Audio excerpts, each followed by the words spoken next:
जहां विदेश नीति असफल हुई है, अब भारत में गरीबों को दवाई सस्ती मिलेगी, भारत के लोगों को दवाई सस्ती मिलेगी। जीएसटी लेकिन अभी कट भी किया गया था दवा में, बहुत और सस्ती हो जाएगी क्या?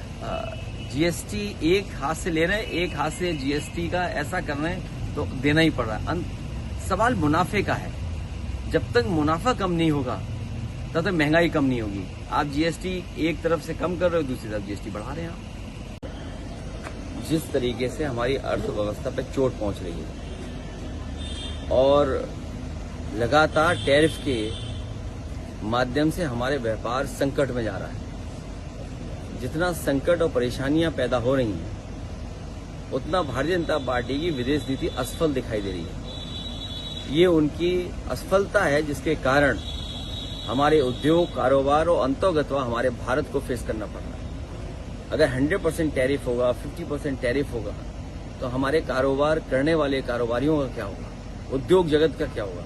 अभी हाल ही में हम लोगों ने देखा कि उत्तर प्रदेश में ट्रेड फेयर हुआ, इन्वेस्टमेंट के लिए प्रयास किया गया कि इन्वेस्टमेंट आए उत्तर प्रदेश में। ये प्रयास तो पहले दिन से शुरू होने चाहिए थे।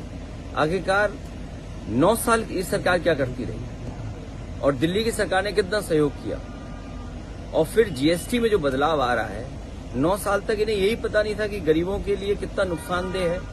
और जिस तरह का जीएसटी लागू हुआ है, बहुत सारे व्यापारी, बहुत से काम करने वाले कारोबारियों को समझ में नहीं आ रहा है कि अंततः क्या होगा जीएसटी का।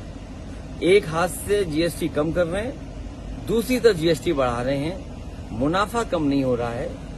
भारत को खुशहाल बनाने के लिए डॉक्टर राम मनोहर लोहिया की दाम बांधो निधि अंतर्गतवा हम लोग को शुरू उसी दिशा में जाना पड़ेगा। लेकिन 100% लाएंगे अखिलेश इस बार पीढ़ी सरकार, लाएंगे अखिलेश इस बार पीढ़ी सरकार।